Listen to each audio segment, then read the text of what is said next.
I think everyone is hopefully here for the right meeting today, which is AI visibility, what communicators need to know right now. My name is Marie Renkins. I'm a group VP here at Beehive. And I'm joined here today not by Nikki Gibbs, who many of you probably expected because she was planning on joining me today, but she got pulled into something else. But I am joined here by my brilliant colleague, Katy O'Neill. Katy, do you want to do a quick intro? Hello, everyone. A lot of friendly faces and names, so excited to have this Ask Me Anything today. Lovely. Well, let's jump in. I think, this is an Ask Me Anything, so we'll absolutely get to questions and room for good conversation. But we thought it would be helpful to start with some backgrounding, just to make sure that we're all speaking the same language and kind of talking about the same thing here. So let's start there with just this term, AI visibility. Just want to get kind of a shared basic definition of what we're talking about when we're talking about AI visibility. You may have heard of this term, AI visibility. You may have heard of AI discoverability. You may have heard of GEO, or generative engine optimization, or AEO, which would be AI engine optimization. And I'm sure in like a year or two, the industry will come to some sort of consensus about which one of those terms we want to use, just like we did years ago with SEO. But it's all kind of getting to the same thing, which is how clearly and accurately and credibly is your brand showing up in AI-driven discovery? So when someone is going into Gemini or ChatGPT or Perplexity, and they are searching for something in your category or for your actual brand name specifically, what's showing up? Is your brand showing up at all? Is it losing out to other competitors who are showing up more strongly? But really, how are you showing up when someone is searching for you or searching in your category? And then when you are showing up and getting described and mentioned, what is AI saying, right? What are they saying about your brand? What are they saying about how you are as a place to work, let's say, or what your leadership position is? And then really what sources are shaping that description? So they've got this information for you. Is it accurate? Like, is it up to date? These are some of the things that AI visibility can start to answer. And then it also just affects whether you appear in early consideration or not. So as we think about more and more people turning to AI tools to search and to get information, if you are showing up, that's great. If you're not, you might be missing out, right? So let's talk a little bit about what's changing in this space. I think, why are we talking about this? What's changing? And really that comes down to customer behavior. And it's changing really, really fast. So we've got some numbers on here. We've got, there's 900 million weekly ChatGPT users. There's 2.5 billion daily ChatGPT prompts. This stat, which is kind of just bananas, which is that 58% of consumers, so more than 1 in 2, have replaced Google, so like the traditional type of Google searching, with AI for recommendations. So that is a huge shift in customer behavior that is happening really, really fast. And I'll also say these numbers, which were pulled probably in the last week, high likelihood that they are already out of date, just because the pace at which behaviors are changing is kind of unmatched. We just really haven't seen much like this before. And we're seeing this in the customer journey as well. And I'd like to start with just a show of, well, maybe not hands because everyone is off camera, but maybe put it in the comments or react with a thumbs up. I would love to understand how many of you or your brands have seen a decrease in your web traffic in the last 6 to 12 months.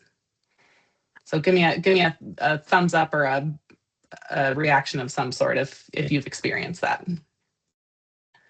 Because I can tell you what we're hearing from our clients is that there is a pretty consistent drop of like 20 to 40% in web traffic across industries, across clients. And it's just really throwing things off, right? Like it's throwing off the typical funnels that organizations are used to seeing. Inquiries are not looking like they used to look. The entire kind of lead generation function is not looking like it used to look. Measurement is really thrown off. And so it's, oh, look at you, Todd, seen an actual increase led by AI, which is great.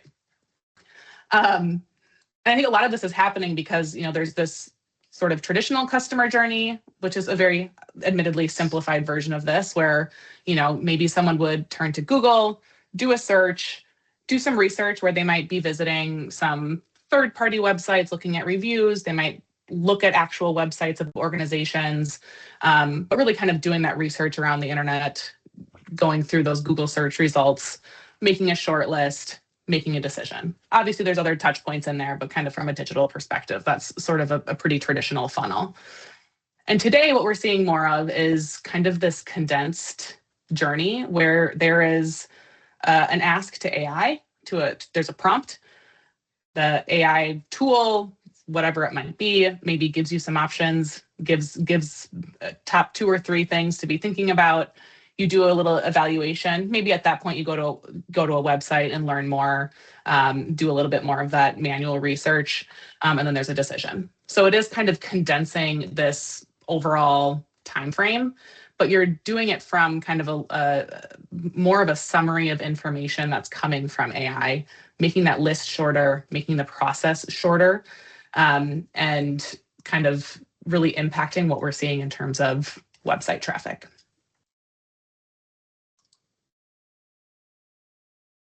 And so why does all this matter to communicators? I think it's pretty obvious why it matters, but I think what we're seeing is that there is no page 2. So, in traditional terms, historically, there'd kind of be this endless amount of information that people could be looking at, endless search results that, people could be visiting, doing that research, getting to websites that have more of that owned content where you are in control of the narrative a little bit more and you're in control of what's being said about your organization.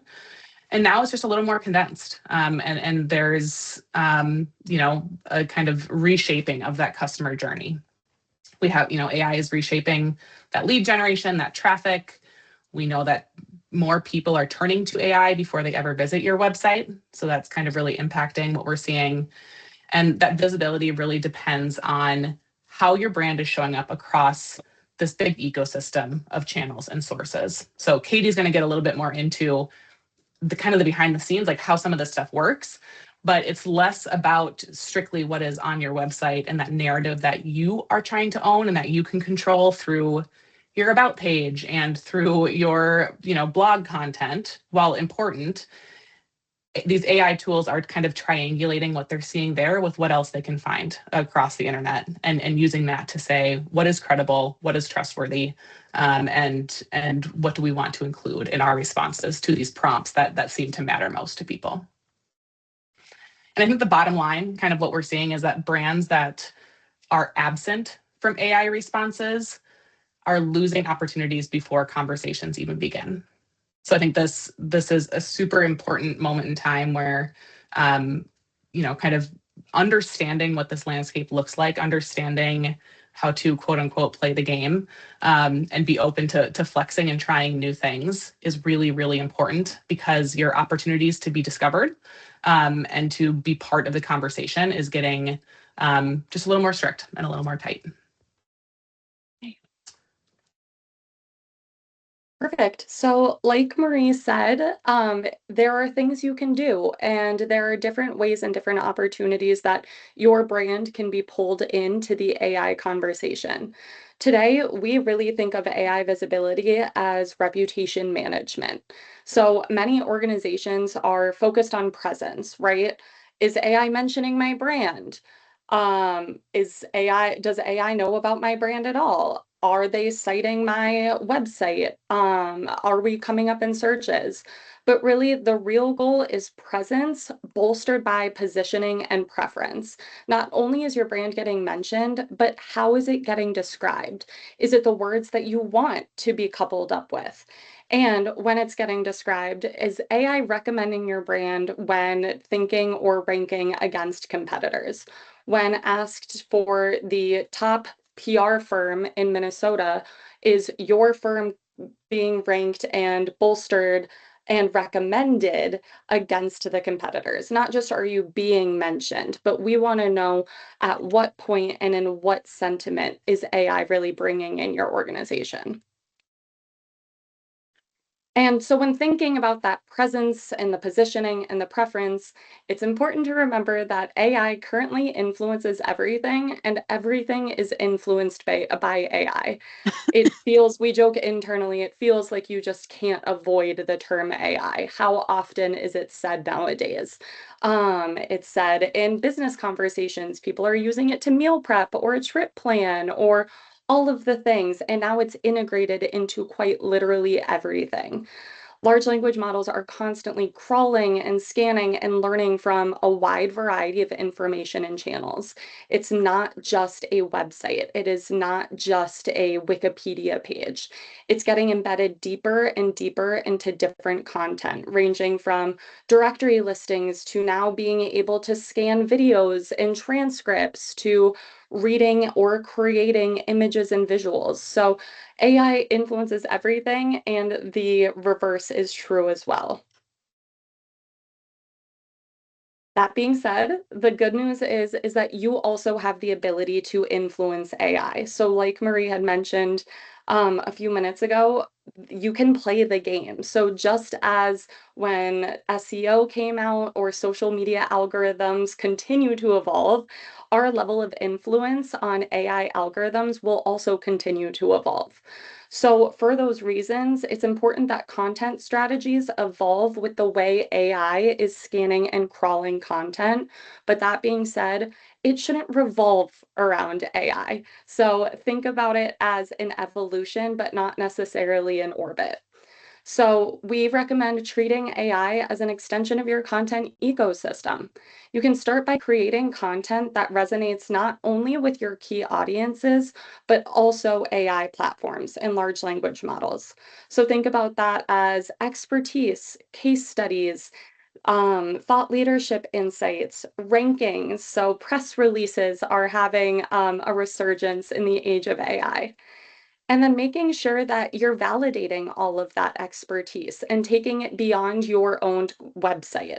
So think earned media, awards, rankings, so top firms in the US, best small businesses, things like that. That third party credible coverage is really important for AI rankings and citations as well. But just like any traditional earned media effort, it's important to amplify that content beyond where it lives. So making sure that things don't just only live on that earned media website, but posting it on your website, leveraging it on social media, and making it as searchable as possible, especially if something is behind a firewall. We want to make sure that that content lives as long as possible and is tied to your brand directly. Once you create this content ecosystem, you'll likely see a greater mention or an increase in visibility on AI platforms. This will include not only the mentions, but also having citations. So having AI drive content directly to your website and also being recommended in your service or your product or your industry. So not just being a passive part of those conversations, but being an active part and an active recommendation. Just like building your domain authority on your brand's website, when you increase your AI visibility, it will only grow from there. So again, think of it as like playing that game and seeing what content works and what content resonates. All that being said, AI is both a new channel and a new audience, but it is not a replacement for your existing ones.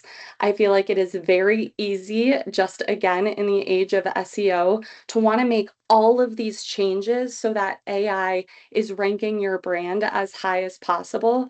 But with that, you often throw out the human side of communication or the human side of content.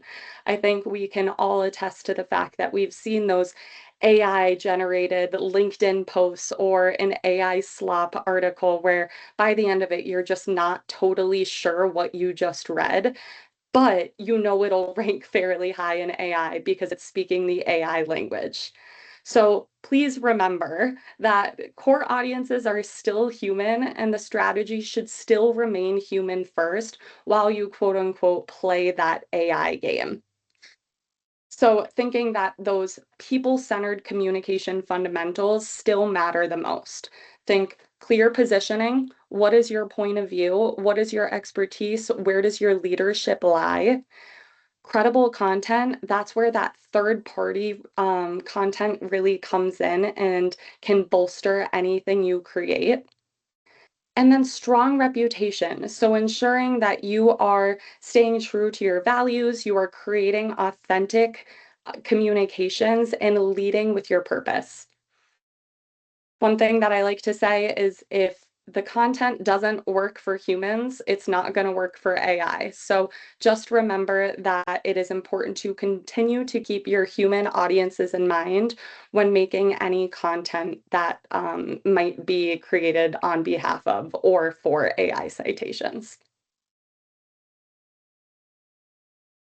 So that was a lot of information thrown at you in a short amount of time. So if you're wondering, where do I go next? What do I need to know now?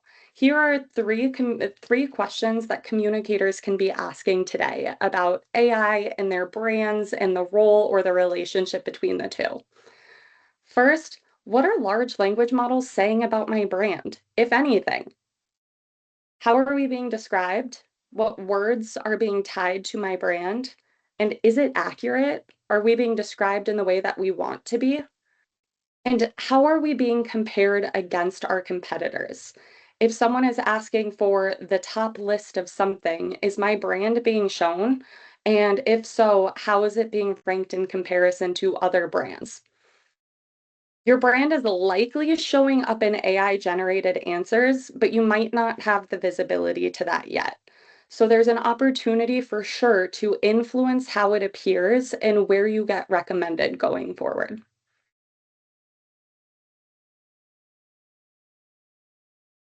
Awesome. Thanks, Katie. So we promised to just do a little bit of backgrounding. Hopefully that was the appropriate amount in about 20 minutes there or so. We did have a handful of questions that were submitted in advance, which is always super helpful and great. So I think we can start going through our list. If you guys have questions, hopefully you do, please just drop them in the chat. We're going to start with the questions that were submitted in advance, and then we'll get to anything else you all have that we can be helpful on in the chat there. So Katie, let's actually start with the first question that we had submitted here, which was, how can we validate that we are showing up for AI searches? So kind of those questions you just asked, how do we do that? What is the validation there? Yes, and that is a completely fair question because any web traffic source or analytics tool hasn't really caught up to the crazy data that Marie shared at the beginning.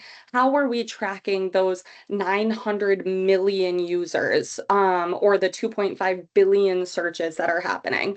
Google Analytics can't yet tell you that. But have no fear, there is such a thing as an AI audit. So, an AI audit is powered by a platform that is specifically built to help with brand discoverability in an AI search. There are a handful of tools. For example, Beehive uses Evertune for our own work and for clients. I can spell that out. That is Evertune, Evertune, and that is its own analytic platform. So these tools are really the only way right now to see how your brand is performing in AI searches. But just like with SEO and social media, we expect those web traffic analytic platforms to catch up eventually. They just have to figure out their relationship with the large language models. So thinking about an AI audit, what does that really mean and what do I get out of it? An AI audit can give you an understanding of what those LLMs are telling consumers about your brand versus competitors. You're able to get an idea of insights about what content and websites will best educate those large language models. So think, is AI pulling from my website specifically? Is AI pulling from that press release from 10 years ago for some reason? Is AI really dependent on Wikipedia for my specific industry? It's important to know what content and what websites are educating large language models so that you can really focus your efforts appropriately. And from that insight and from that data point, you're able to create action steps using the AI optimized content so that you can improve your performance and visibility. We don't want you to go out there and try to boil the ocean. Don't change everything all at once. Don't burn your website to the ground and rebuild it. Make small incremental changes over time so you're able to track your brand performance in that AI-driven search regularly. If you're interested in those regular insights, we do recommend having a tool for yourself. So you can track it monthly, quarterly, whatever your current measurement style and cadence is, you can loop AI into that with an AI audit. We also realize that some people's tech stacks and some brand tech stacks are out of control nowadays. It feels like you need something for everything, if not two things for one thing. So if it feels like it's cost prohibitive to ask for yet another subscription, we highly recommend contacting your agency partners to support those measurement efforts because they likely are on top of this and have an idea or a recommendation or have already done that research and can point you to the appropriate places or perhaps add you onto theirs. So, looking at an AI audit, there's a few ways you can search. We realize that AI and large language models and agents are kind of nebulous. It feels like a black hole of information, especially when you think about the fact that everyone has different search habits. So, there are two different ways that you can do an AI audit. First is creating a search. So, focus on your product, your service, your sector, your industry, and or a geographic region. So an example would be top renewable firms in the US, or if I want to get a little bit more specific, in Minnesota. And Evertune, for example, then runs that search more than 100 times to generate statistically significant insights. Because I'm not sure if you've all experienced this, but I've definitely experienced asking AI a question and then asking AI a question again and getting two wildly different answers. So Evertune specifically can run that question or that prompt 100 times over the course of multiple days so that you know whatever you're getting is the most consistent information. You're not just going to Claude right now and searching that and taking that as the top recommendation. You're also able to run your own prompts. So, for example, if you are a speaker company and you want to see if you are the top ranked or recommended speaker when people are searching for that, you can run a question specifically about how your consumers are already searching. So, there are two different ways. The prompt or the service and industry specific way, or the very specific prompt where you're able to get a little bit more of that consumer-driven insight.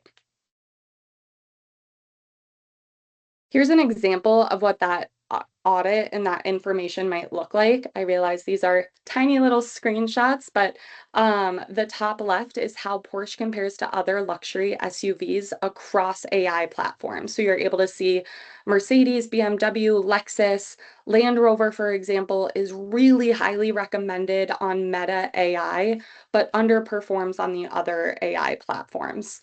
We can see that BMW is pretty consistent across all four of them.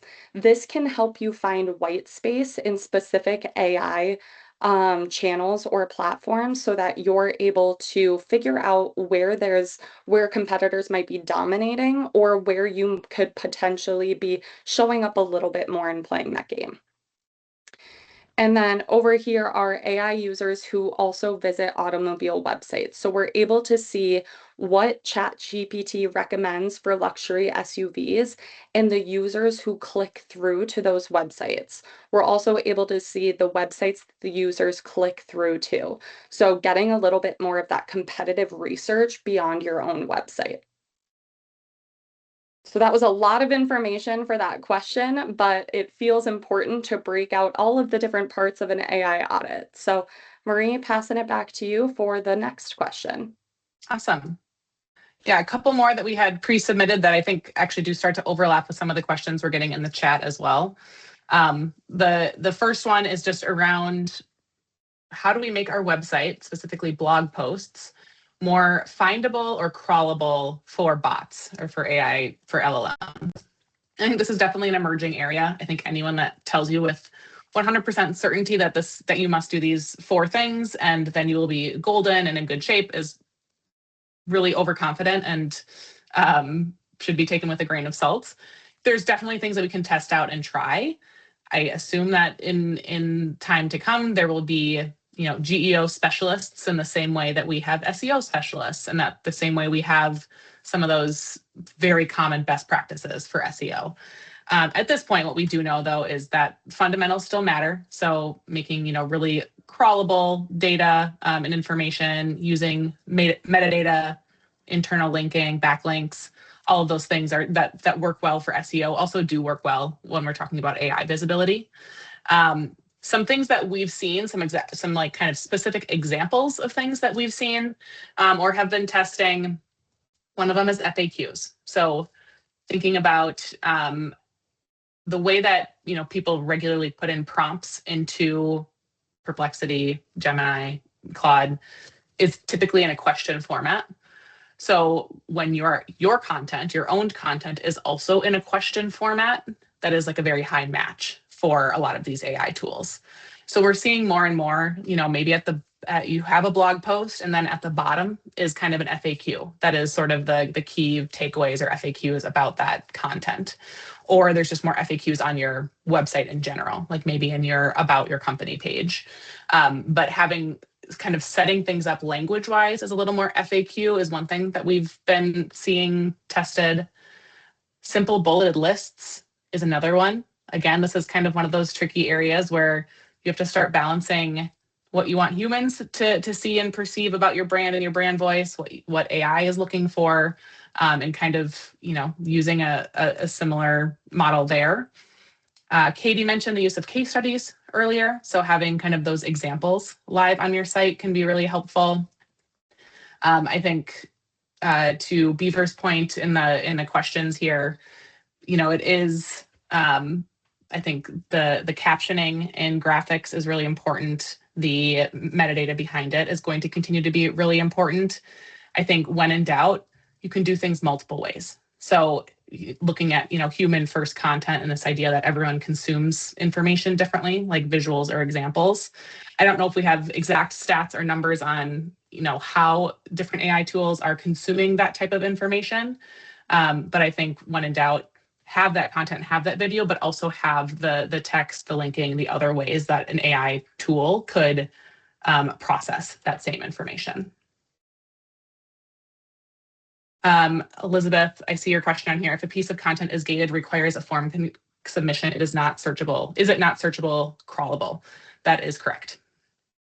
So a lot of I think what we're seeing with that is that's what a lot of lead generation sort of depends on.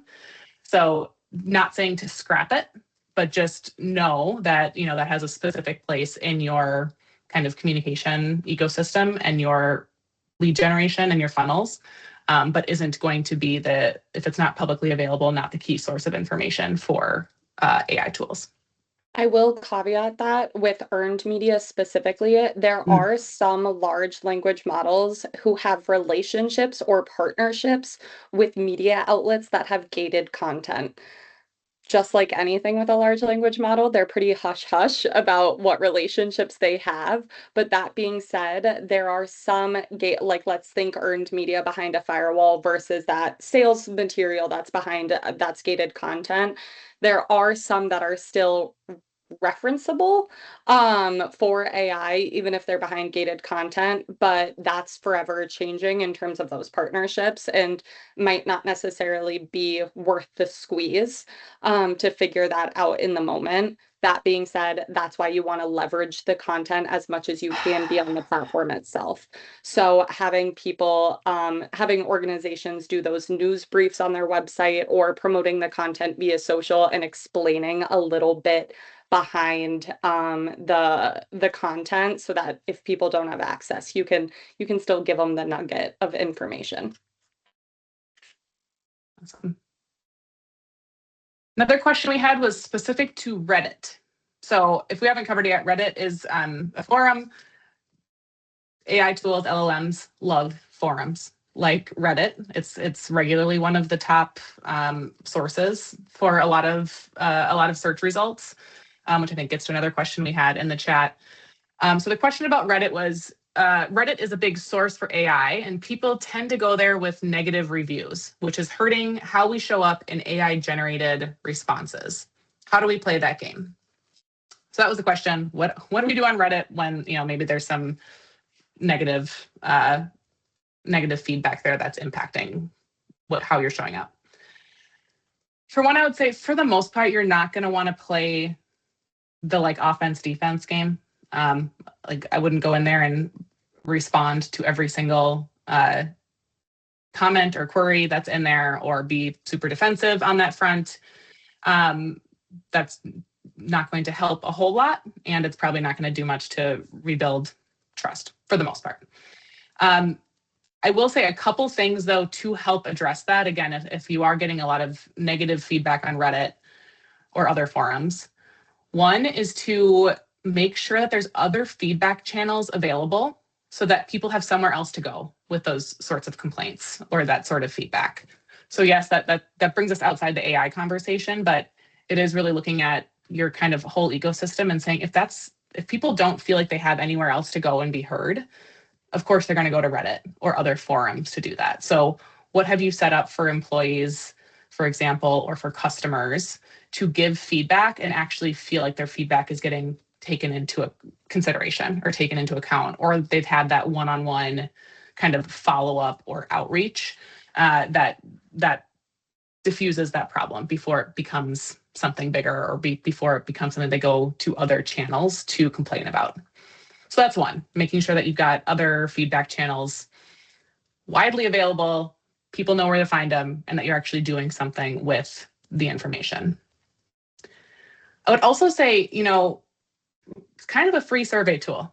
You can look at Reddit as, this is something that's out there that you're not paying for, that you're getting kind of that very direct feedback on your products, your service, your role as an employer, whatever it might be.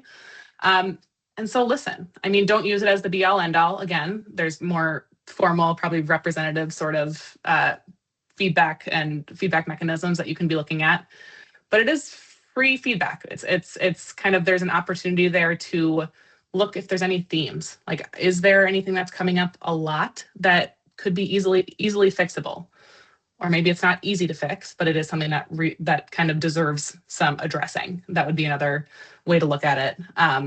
But it can point you in the direction of actually making changes that will avoid that negative feedback in general, and then also on Reddit. The last piece is, if you want to be a little more proactive about it, if you have the resources and the it's part of your strategy, is to just be a little more proactive on Reddit and establish a bit of a presence there. So if you start posting more helpful content, or you are posting on behalf of your brand, that can start to dilute the negative stuff that might be out there. Again, just kind of pointing to more positive or neutral, whatever it might be, but getting more out there that, again, just kind of diffuses or dilutes the negative would be another way to look at it.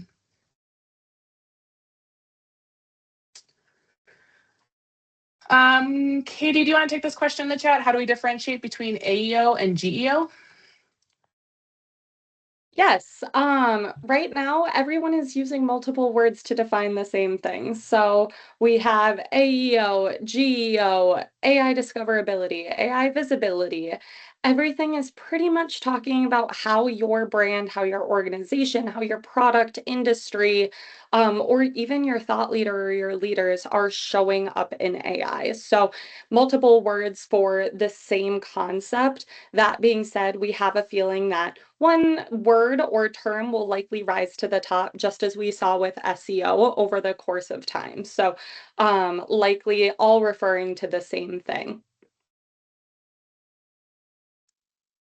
We have another question in here from Todd. We have tried, Katie, you want to take this one? So we have tried to do GEO analysis, including Claude Opus, but with real-time data issues with the various AI models updating at different paces, unlike Google searches, which scan in nearly real time. How can this be addressed? For example, ChatGPT may be 6 months behind in its training, but we have updates from last week.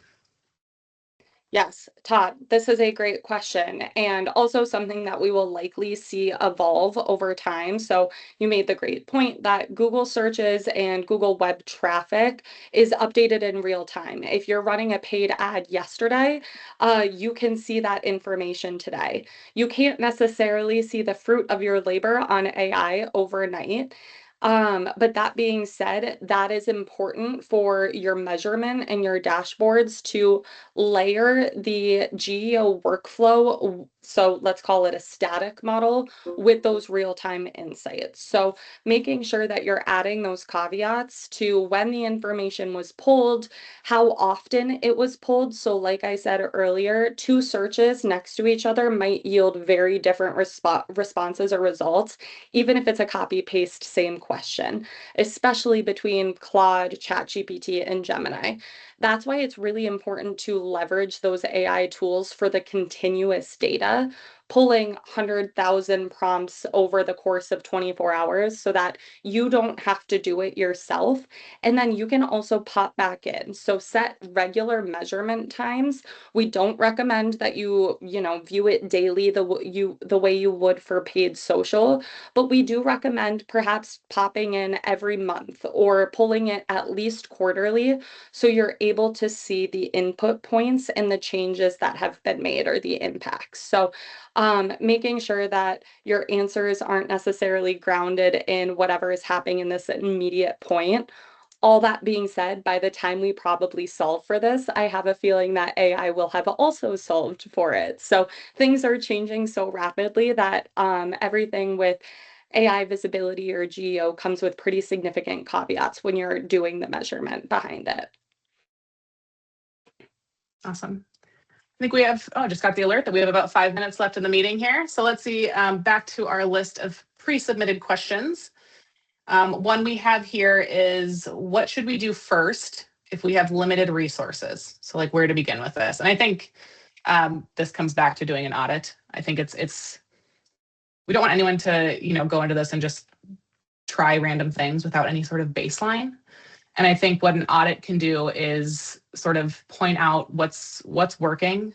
Where do you absolutely want to make sure that you are continuing to show up? So let's say that you do an audit and you find out that you have these top 3 URLs that are driving so much of the sentiment for your brand. How do you make sure that you keep showing up there? If it's a list on O'Dwyer's or if it's from your Glassdoor, like that can help point to where do you need to continue to show up, because it is important and that is a place that you can focus. Or if there are big gaps or if your competitors are really winning in one area, what an audit can do is kind of tell you what that path should be, and kind of say what are the reasonable changes that we can make short term. And really, as we start thinking about 2027, which we have to start doing because it's June of 2026, it can start setting up, we need more resources to be doing this type of work and to make sure that we are showing up in customer decision making, and kind of set you up for that 2027 planning cycle. Longer term, there's going to be things like, investing in other parts of your communications ecosystem to make sure that you've got really solid presence in earned media where, press releases are reigning, and other areas outside your website that AI tools are pulling to kind of gauge that credibility and triangulate that trust and kind of what is being said about you. But I think that's understanding that baseline and doing an audit, I feel like is an important place to start so that you have some sort of data and some sort of information to work with. Let's see. Katy, why don't you take this question? So once you can see what URLs or sources matter for your brand or competitors. So when you do an audit, you get this information that's saying these are the top 10 URLs that are informing this. Like, what do you do with that information? Yes. So once you have all the data and you're ready to make changes or take action or provide data-driven insights to your team, pause. It's important to just take a moment. Do not throw everything out just for the sake of AI. Think of this information as one of many input points that you have to inform your communication strategy. So take an audit not only of your AI visibility, but of the content you create. You want to figure out, what do you want to keep? What's resonating with both your audiences, your humans, as well as your AI visibility. And then you're able to prioritize the URLs or the content accordingly. So again, making sure that you are not only playing that AI game and feeding into the content that is making sure your brand is referred to and cited appropriately, but that you're also still indexing on your human audiences. One thing that we've seen a lot, at least in the last 6 months, is that people are over indexing on AI content. So we don't want only content that is written for AI in your ecosystem. We want to make sure there is a balance. And I know we have 2 minutes left, so I do just want to make sure we answer one question about the other GEO tools that are out there. So there's a handful of software systems or platforms that are all hopping on this bandwagon and trying to figure out how we can best pull insights from AI. So a few, for example, that might sound familiar to everybody in the communication realm. SEMrush has an AI visibility tool. Your media tracker might also be incorporating an AI visibility tool. So think Meltwater, Cision, Brandwatch, Talkwalker. All of those organizations are really looking into how they can pull not only your media mentions, but also AI mentions as well. And then there's some other, like Evertune, that weren't necessarily in this space before. So Brand-Cited, Otterly, Scrunch, and Signal are some other specific AI platforms that you would likely need a different subscription and they're not already in your tech stack. So what we found when we did our research, everyone does a little bit of different things, and it really depends on the type of AI visibility that you're looking for. Beautiful timing, Katy. That brought us right to 12:15 Central Time. Thank you all for joining. I hope you can take away some new information and some nugget from this conversation today. We will be sending a follow-up email with the recording. And if you have any questions, any further follow-up that you have on this, please do reach out. Thank you. Thanks, everyone.